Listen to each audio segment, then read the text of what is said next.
चलो चैप्टर का नाम क्या है? National income. नेशनल इनकम का मतलब होता है राष्ट्रीय इनकम। राष्ट्रीय इनकम, यानी कि हम पूरे देश से कितनी इनकम कमा रहे हैं, चाहे हम डोमेस्टिक लेवल पे बोले चाहे हम इंटरनेशनल लेवल पे बोले, दोनों इनकम को जब हम जोड़ देते हैं उसको हम क्या बोलते हैं? National income. तो नेशनल इनकम से हमें पता चलता है कि एक देश कितनी अचीवमेंट कर रहा है, कितनी ग्रोथ पे चल रहा है, उसकी नेशनल इनकम से हमें पता चलता है। तो इसके इंट्रोडक्शन में ये पार्ट लिखोगे कि नेशनल इनकम नॉलेज देती है हमें किस बारे में? एक देश की इकोनॉमिक कंडीशन के बारे में, किस देश की इकोनॉमिक कंडीशन कैसी चल रही है। दूसरा, नेशनल इनकम हमारी हेल्प करती है जो क्रिटिकल इवैल्यूएशन होती है achievement function of the economic, यानी कि एक देश को कैसे कैसे उसकी अचीवमेंट करनी है, उसको ग्रोथ कैसे लेके आना है, वो भी कौन हेल्प करता है फाइंड आउट करने में? National income. नेक्स्ट आता है नेशनल इनकम निकाली कैसे जाती है, मेजर्ड कैसे की जाती है? With the help of accounting and the various aggregate, यानी कि हम अकाउंटिंग को यूज करके नेशनल इनकम, अकाउंटिंग पीरियड को ही फॉलो करती है, 1 अप्रैल से लेके 31 मार्च की हर देश की इनकम निकाली जाती है। तो नेशनल इनकम निकालने के 3 मेथड है। पहला मेथड है वैल्यू एडेड मेथड, दूसरा है इनकम मेथड, तीसरा है एक्सपेंडिचर मेथड। तो यहाँ पे कोई वर्ड बोला वेरियस द एग्रीगेट, वो एग्रीगेट क्या है? मेथड की बात कर रहे हैं, ठीक है। इट रिलेट टू द, कहते हैं कि जो हम प्रेजेंट हमारी इनकम चल रही है वो हम अकाउंटिंग को यूज करके नेशनल इनकम को हम फाइंड आउट करते हैं। तो नेशनल इनकम बहुत ही इंपॉर्टेंट पॉइंट है जो कि हमें एक देश के बारे में नॉलेज देती है, उसकी इकोनॉमिक कंडीशन क्या है, उसकी अचीवमेंट क्या है, उस देश की फंक्शनिंग क्या चल रही है, और अकाउंटिंग पीरियड को फॉलो करके हम नेशनल इनकम को फाइंड आउट करते हैं। आगे आता है मीनिंग, ये तो होगी इंट्रोडक्शन। मीनिंग में क्या लिखोगे? कहते सारी the monetary value of all the final goods and services produced in the economic by the all factor of production during the specific period of time, this is known as the national income. तो एक एक word देखो, monetary value मतलब money value, ठीक है। All the final goods, तुमने पिछले chapter में पढ़ा था नेशनल इनकम में सिर्फ कौन सी गुड्स फाइनल होती है? फाइनल गुड्स, यानी कि जो बाउंड्री लाइन से क्रॉस हो चुकी है, बन चुकी है, जो रेडी फॉर यूज है, उसकी वैल्यू को लिया जाता है। कहते हैं they are producing in the economic, एक देश में बन रही है, by all its factor of production, यानी कि कुछ फैक्टर ऑफ इनपुट्स को यूज करके, है ना, फैक्टर ऑफ प्रोडक्शन को यूज करके हम एक चीज को बना रहे हैं जिसका नाम है फाइनल गुड्स। उसकी हेल्प से हम नेशनल इनकम को निकालते हैं during the specific period of time. एक पीरियड कैलकुलेट कर लेते हैं, 12 महीने का अकाउंटिंग ईयर को हम फॉलो करके नेशनल इनकम को हम निकाल लेते हैं, ठीक है। फिर उसके बाद आता है नेशनल इनकम, वही दोबारा बोला इन्होंने, एक मॉनेटरी वैल्यू है, एक न्यूमेरिकल फॉर्म में है। नेशनल इनकम किसके बराबर होती है? तुमने ऊपर पढ़ा ना, एक देश में जितनी भी फाइनल गुड्स बन रही है, फाइनल गुड्स मतलब प्रोडक्ट, है ना, तो उसको क्या बोलते हैं? नेशनल प्रोडक्ट किसके बराबर है? Is equal to the national income, क्योंकि ये चीज इसी से तो निकल रही है। तो बोला नेशनल प्रोडक्ट वर्ड यूज करो या नेशनल इनकम वर्ड यूज करो, सेम थिंग।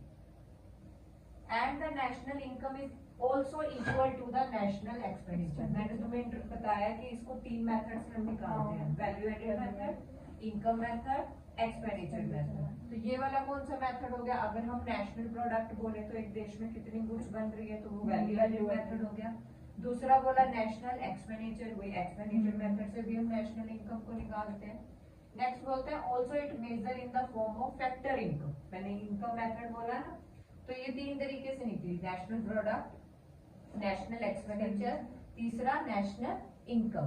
सारी इनकम को ऐड कर लो तो नेशनल इनकम आ जाएगी, सारे खर्चों को ऐड कर दो, एग्रीगेट का मतलब क्या होता है? प्लस कर देना, होल, है ना, सम। तो कहते हैं सारे एक्सपेंडिचर को ऐड कर दो तब भी उस देश की क्या आ जाएगी? नेशनल इनकम आ जाएगी। तो it is the sum of expenditure, ये भी बोल सकते हैं। It is the sum of all product, final product, उसको भी बोल सकते हैं। It is the sum of income, ठीक है। इसलिए this is also known as the national income, this is also known as the national product, and this is also known as the national expenditure, ठीक है। तो यहाँ पे इन तीनों को बराबर बोल दिया। तो कंजम्पशन हम क्या करते हैं? कंजम्पशन जो होती है हमारी, जो भी इनकम होती है, कुछ पार्ट हम उसको कंज्यूम करते हैं, कुछ पार्ट हम इन्वेस्ट कर देते हैं। तो एक्सपेंडिचर किससे बनता है? एक्सपेंडिचर का फॉर्मूला क्या बनेगा? Consumption plus investment. वही खर्चा करते हो तुम लोग, तो नेशनल में भी इसकी आगे डेफिनेशन दे रखी है। डेफिनेशन में बोला कि it is the total market value of the final goods and services. कौन सी वैल्यू बोली? मार्केट वैल्यू, कॉस्ट वैल्यू नहीं बोली, मार्केट वैल्यू, यानी कि उस फाइनल गुड्स की मार्केट वैल्यू क्या है, प्रोड्यूस इन द कंट्री, जो उस देश के अंदर बन रही है, विद इन द 1 ईयर को हमने कैलकुलेट किया, उसको हम नेशनल इनकम या नेशनल प्रोडक्ट बोलते हैं। तो इंट्रोडक्शन होगी, मीनिंग हो गया, डेफिनेशन होगी। उसके बाद देखो importance concept related to the national income. कहते हैं पहले हम नेशनल इनकम कैलकुलेट करने के लिए ना पहले कुछ टर्म्स सीखते हैं। इंपॉर्टेंट टर्म्स क्या है, इंपॉर्टेंट कॉन्सेप्ट क्या है। सबसे पहले इन्होंने पहला वर्ड बोला domestic territory of the country. ठीक है, डोमेस्टिक का मतलब क्या होता है? घरेलू, हमारा जो विद इन एक देश के अंदर है। टेरिटरी का मतलब बोल रहे हैं ये ग्राफ से, जियोग्राफिकली ग्राफ। तुमने ग्राफ देखा हुआ है ना अपना? तो जहां पे एक ही इकोनॉमिक पॉलिटिकल पार्टी चल रही होती है, एक ही सरकार चल रही होती है, उसको हम क्या बोलते हैं? Domestic territory. ठीक है, तो यहाँ पे बोला डोमेस्टिक टेरिटरी का अलग से क्वेश्चन आता है, what do you mean by the domestic territory? तो तुम क्या लिखोगे? Domestic territory is the geographically, वहां जियोग्राफिकली उसके ग्राफ की बात हो रही है। इंडिया का मैप देखा हुआ है ना? तो जो इंडिया की बाउंड्री के अंदर अंदर है वो क्या है? उसकी domestic territory. For the measure of national income of the country, कहते हैं किसी भी देश की नेशनल इनकम तुमने काउंट करनी हो तो हमें कॉन्सेप्ट पता होना चाहिए। Domestic territory country is a very important, क्योंकि पहले उसकी विद इन अपनी जियोग्राफिकली के अंदर वो कितना कमा रहा है वो पता होना चाहिए। This is because national income is major on the basis of gross domestic product. एक वर्ड यूज किया नेट डोमेस्टिक प्रोडक्ट, एक वर्ड यूज किया ग्रॉस डोमेस्टिक। तो यहाँ पे क्या है? ग्रॉस मतलब जिसमें डेप्रिसिएशन इंक्लूड होती है। पिछले चैप्टर में डिफरेंस किया था ना नेट एंड ग्रॉस में। डोमेस्टिक का मतलब बोला घरेलू, जो हमारी बाउंड्री लाइन के अंदर है। प्रोडक्ट मतलब जो हमारे देश के अंदर बन रहा है, which is the voluntary value of the all final goods and services. पर यहाँ लेनी कौन सी है? हमेशा फाइनल गुड्स बनेगी है जो बन चुकी है। और सारी गुड्स, ऑल का मतलब क्या है? सारे गुड्स की मनी वैल्यू ले लो। वो मनी वैल्यू भी कौन सी लेनी है? मार्केट वैल्यू, कि मार्केट में उसकी वैल्यू कितनी चल रही है। Domestic territory of the country during the specific period of time. अब इस पैराग्राफ में तुम्हें डोमेस्टिक टेरिटरी का मीनिंग नहीं है, तुम्हें ये बोला गया जब भी हम नेशनल इनकम को काउंट करते हैं तो हम नेशनल इनकम किस बेसिस पे काउंट करते हैं? ग्रॉस डोमेस्टिक प्रोडक्ट, यानी कि उस देश में कितनी डोमेस्टिकली मैन्युफैक्चरिंग हो रही है। उस देश में जितनी भी फैक्ट्रियां हैं जो गुड्स को प्रोड्यूस कर रही हैं, उन सबकी वॉलेंटरी वैल्यू ले लो, मार्केट वैल्यू ले लो, उन सबको ऐड कर लो, तो तुम्हारे पास क्या आ जाएगा? नेशनल डोमेस्टिक प्रोडक्ट आ जाएगा। उसमें से डेप्रिसिएशन को माइनस मत करो, तो उसको क्या बोलते हैं? Gross domestic product. अब यहाँ पे तुम्हें बोला हुआ है डोमेस्टिक टेरिटरी का मतलब क्या है? Geographically territory of the country is taken to be the domestic territory of the country. कहते हैं हमने यहाँ पे डोमेस्टिक टेरिटरी का मतलब क्या है? जियोग्राफिकली, यानी कि उसके मैप की बात हो रही है। But in the economics to order to determining the domestic territory, कहते हैं जैसे भी हम अपने देश, पहले तो देश से शुरू करोगे ना कि हम देश में कितनी मैन्युफैक्चरिंग कर रहे हैं, तो उसको बोलते हैं हम डोमेस्टिक टेरिटरी। ये बॉक्स में भी इसका मीनिंग दे रखा है। तो एक geographically territory many unit from the outside geographically territory and its excluding many unit located within the geographically territory। तो कुछ एरिया ऐसे हैं, मैप को देखोगे, ठीक है, कुछ एरिया को हम इंक्लूड करेंगे, कुछ एरिया को नहीं करेंगे। जो उसका आउटसाइड है, यानी कि जो उस मैप के बाहर है, उसे नहीं करेंगे, उसको नहीं करेंगे क्योंकि वो हमारे देश का पार्ट ही नहीं है। ठीक है, तो डोमेस्टिक टेरिटरी का दूसरा नाम क्या है? Economic territory. यानी कि तुम्हें बोला दो वर्ड तुमने इसमें मेन लिखने हैं, एक लिखना है जियोग्राफिकली टेरिटरी, दूसरा पार्ट तुमने लिखना है जो उसका पॉलिटिकल पार्ट है। देखो यहाँ लिखा है जियोग्राफिकली एरिया का मतलब क्या है? With in the political boundary of the country. तुम अब इंडिया है, इंडिया के रूल्स मानोगे ना, तो एक पॉलिटिकली रूल चलता है, एक जियोग्राफिकली एरिया। तो कहते हैं जियोग्राफिकली एरिया का मतलब क्या है? जहाँ पे पॉलिटिकली बाउंड्री है, उस कंट्री की। It include in the boundaries of the country, और तुम उस बाउंड्री लाइन के अंदर माने जाओगे। जो इंडिया की बाउंड्री आएगी उसको इंडियन टेरिटरी बोलेंगे। ठीक है, अगला सेकंड पॉइंट देखो क्या लिखा हुआ है, पढ़ो इसको। Aeroplane and ships. एरोप्लेन कहाँ होते हैं? हवा में। शिप कहाँ होती है? पानी में। कहते हैं ये विच ऑपरेट इन टू और मोर देन टू कंट्रीज। एक जगह से दूसरी जगह जाना है तो हमें एरोप्लेन चाहिए, बाय पानी के थ्रू जाना है तो हमें शिप चाहिए। तो it include in the domestic territory of the country with which their owner belongs. जो जहां से वो चीज जा रही है तो वो वहां की टेरिटरी मानती है। नेक्स्ट कहते ship is use for the purpose of fishing in the international water. ठीक है, फिर उसके बाद क्या बोला हुआ है? Crude oil. क्रूड ऑयल कहाँ से आता है? एंड द नेचुरल गैसेस होगी।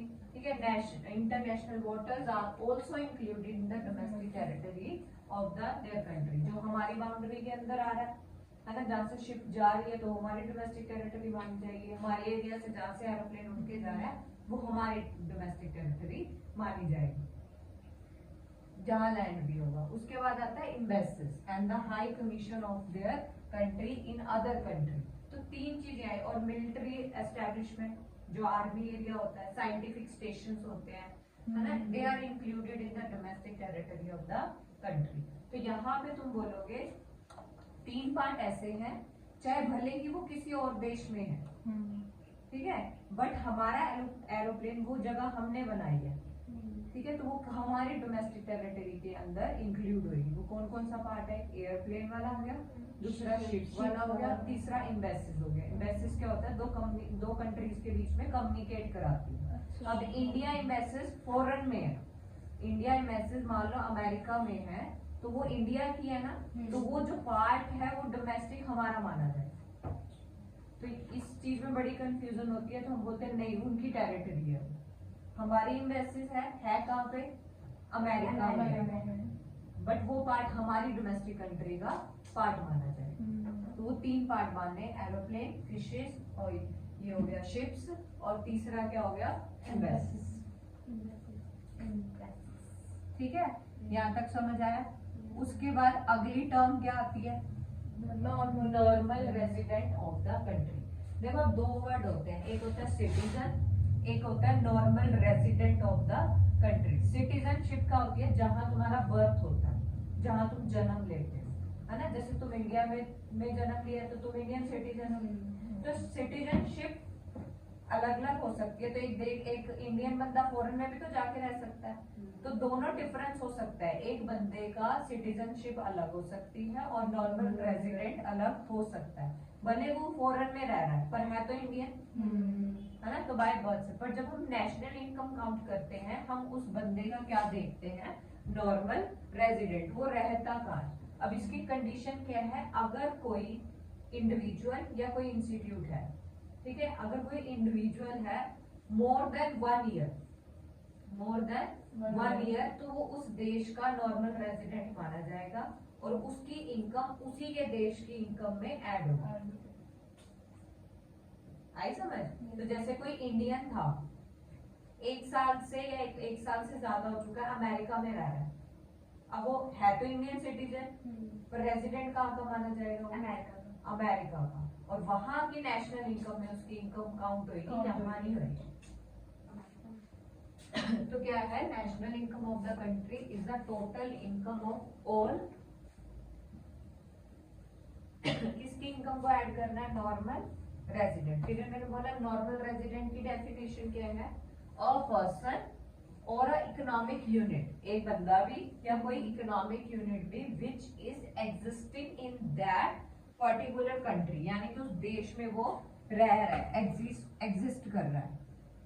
कंडीशन क्या बोली है? एट लीस्ट 1 ईयर और more than, and whose economic interest, उसका काम भी क्या है? इकोनॉमिक इंटरेस्ट है। अब यहाँ पे ये वर्ड भी जरूरी है।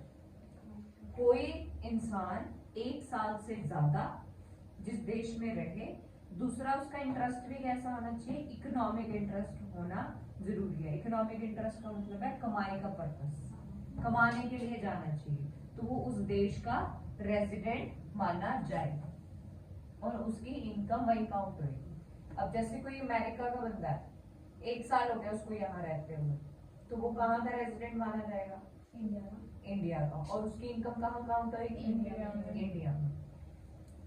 Because such a person or a unit normally resident in the country that will be known as the normal resident of the country। ये तुम्हें 1 मार्क में कवर होता है। नॉर्मल रेजिडेंट कौन होता है, डोमेस्टिक टेरिटरी क्या होती है उसको। अब इस वर्ड की वजह से, इकोनॉमिक इंटरेस्ट की वजह से अब थोड़ा चेंज आएगा। जैसे मैंने बोला तुम गए हो फॉरेन घूमने के लिए, टूरिस्ट पर्पस के लिए, ठीक है, साल हो गया देश देश घूमते घूमते। अब तुम बताओ रेजिडेंट कहाँ के माने जाओगे? इंडिया के ही माने जाएंगे, क्योंकि वहाँ इकोनॉमिक इंटरेस्ट नहीं है। दूसरा आता है अगर कोई मेडिकल ट्रीटमेंट के लिए गया हुआ है तो भी इंडिया का सिटीजन माना जाएगा, क्योंकि यहाँ वर्ड क्या है? इकोनॉमिक इंटरेस्ट, कमाने के लिए गया हुआ है, तो तब वो वहाँ का सिटीजन, नॉर्मल रेजिडेंट माना जाएगा। सिटीजन तो यहीं का ही माना जाएगा, सिटीजनशिप नहीं चेंज होती। उसके बाद क्या आता है? सेकंड फर्स्ट पॉइंट बोला है, the concept of normal resident of the country include both, individual पे भी लगती है और एक इंस्टीट्यूशन पे भी लगती है। Because economic unit also belong to the particular country, These are also included in the normal resident of the country। कहते हैं अब किन किन को नॉर्मल रेजिडेंट में लिया जाएगा? Normal resident of the country include both national resident as well as non national resident, यानी कि जो जिस देश में रह रहे हैं, जैसे हम इंडियन है, ठीक है, हम यहाँ रह रहे हैं तो हम यहाँ के रेजिडेंट माने जाएंगे। दूसरा क्या है? As well as non national resident present in the country. The concept of normal resident of the country is a different concept of citizen। कहते हैं इन दोनों में डिफरेंस है। नॉर्मल रेजिडेंट का मतलब अलग है और सिटीजन का मतलब अलग है। Any person who is a citizen of the particular country but who is a being residing in the other country is more than 1 year, पर है किसी और देश का, पर उसको रहते हुए किसी देश में 1 साल से ज्यादा हो चुका है, it will be consider in the normal resident of the country, वो उस देश का नॉर्मल रेजिडेंट माना जाएगा। For example as Indian citizen who has been residing in America for the last 2 year, है इंडियन, तो इसकी सिटीजनशिप क्या है? Normal citizenship. अच्छा, इंडियन है, हाँ, क्योंकि इंडियन है। दूसरा 2 साल हो गया उसको अमेरिका रहता है, तुमसे पूछा जाए ये नॉर्मल रेजिडेंट कहाँ का माना जाएगा? America. It will be considered the normal resident of the America, but is the Indian citizen। It has been resident in the America for the last 8 months। अब कहाँ का रेजिडेंट माना जाएगा? अमेरिका में। लास्ट 8 महीने हो गए उसको, 1 साल तो हुआ ही नहीं। हाँ, अमेरिका में कितना टाइम रहा वो? 8 महीने के लिए, तो 8 महीने वो वहाँ रहा, तो 1 साल तो पूरा नहीं हुआ, तो वो सिटीजन भी इंडिया का है, नॉर्मल रेजिडेंट भी इंडिया का ही है। It will be consider the normal resident of the India. Next क्या आता है? कहते कुछ इंटरनेशनल इंस्टीट्यूट है। इंटरनेशनल इंस्टीट्यूट का मतलब है कि जो पूरे बाकी कंट्रीज के साथ भी क्या करते हैं? डील करते हैं। इंटरनेशनल इंस्टीट्यूट कौन कौन से हैं?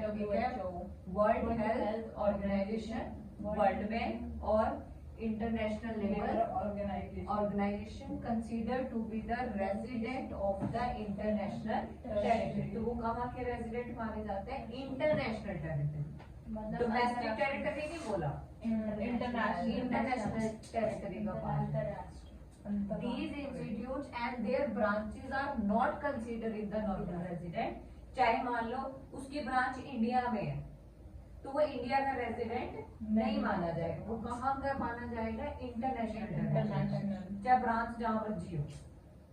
फिर कहते हैं these may be situated in the particular country, चाहे वो एक पर्टिकुलर कंट्री के अंदर क्यों ना हो उसकी ब्रांच, पर वो इंटरनेशनल टेरिटरी का पार्ट माना जाएगा, वो यहाँ का नॉर्मल रेजिडेंट नहीं माना जाएगा। कहते हैं normal resident of the country does not include foreign tourist.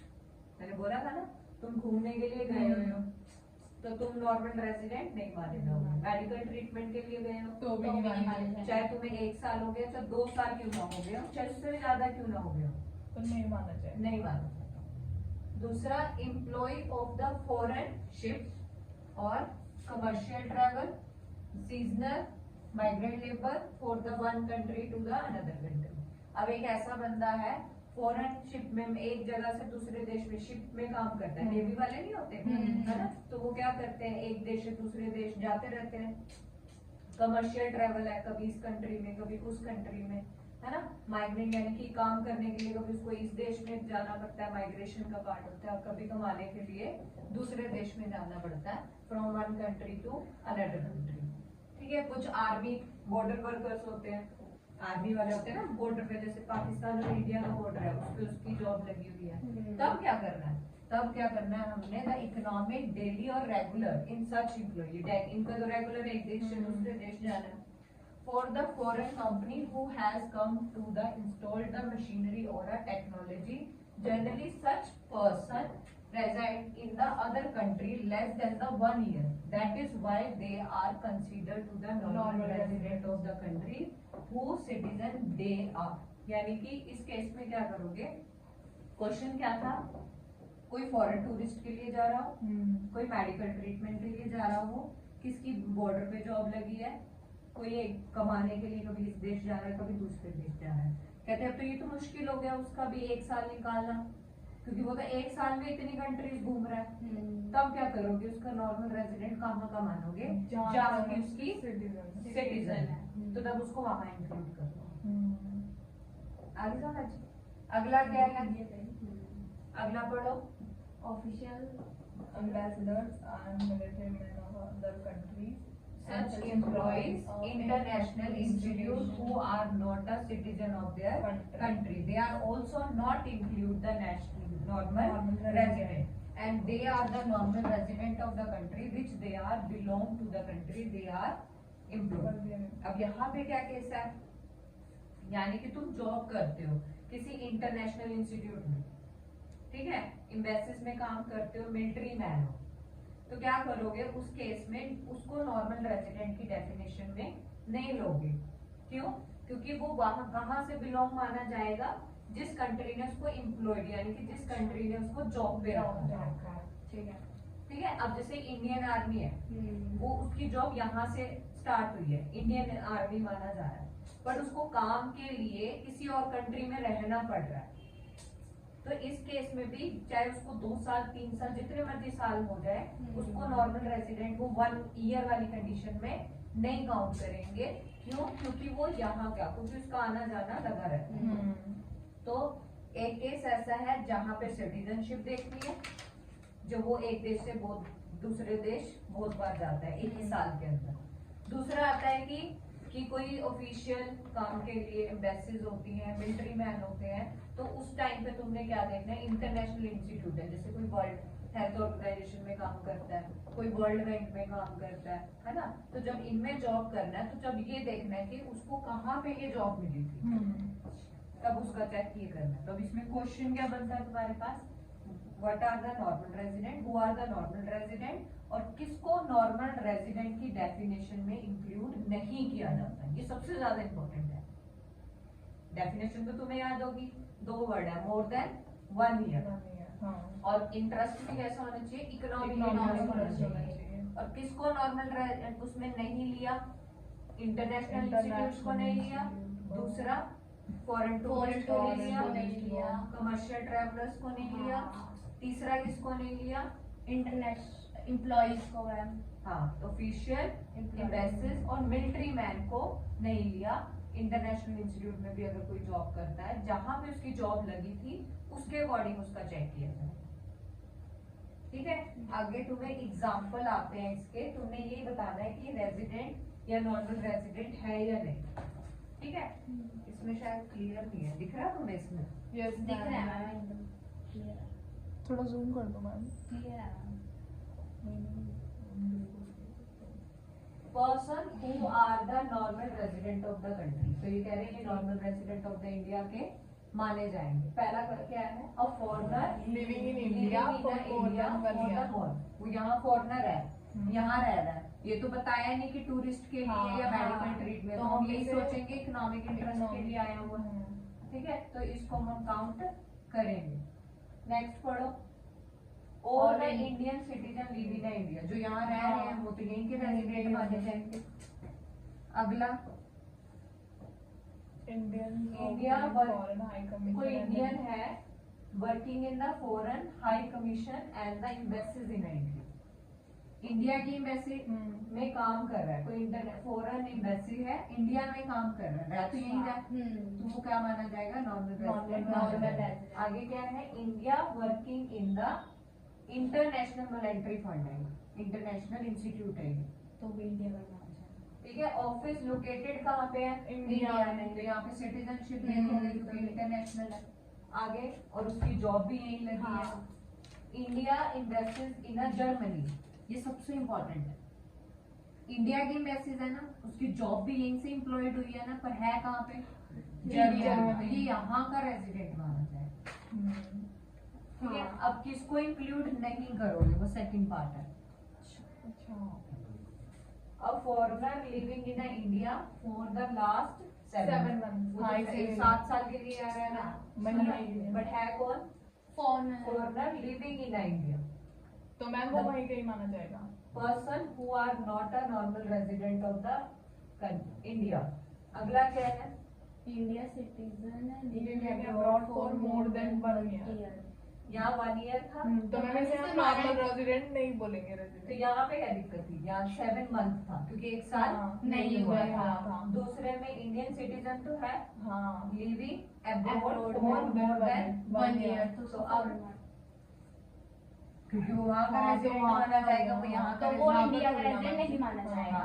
अगला, foreigners working in Indian embassies and high commission in foreign countries।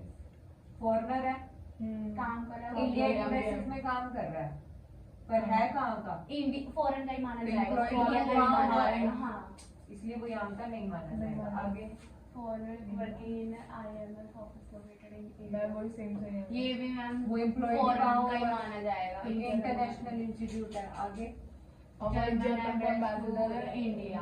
India में है, पर है तो जन्म की उसकी नौकरी वहाँ पे लगी है, इंटरनेशनल हो गया ना, इंटरनेशनल इंस्टीट्यूट हो गया, तब भी हम 1 ईयर वाली कंडीशन को नहीं देखेंगे। फॉलो करेंगे yes, ma'am।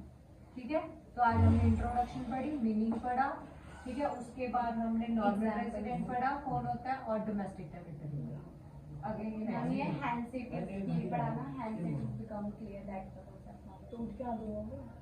यहाँ से it become clear that the concept of normal resident is a wider concept. कहते हैं जो नॉर्मल रेजिडेंट है वो सिर्फ ये कंडीशन के अंदर नहीं आता कि 1 साल उससे ज्यादा, ये वाइडर कांसेप्ट है। इसमें हमने एम्प्लॉयड भी देखना है, इंटरनेशनल इंस्टीट्यूट भी देखना है, सिर्फ ये नहीं देखना कि उसको 1 साल हो गए, वो नॉर्मल कंडीशंस में। उसमें अब नॉर्मल कंडीशन क्या है, अगर वो इंटरनेशनल इंस्टीट्यूट है, एम्बेसीज है, आर्मी मैन है ना, तब ध्यान से देखना है।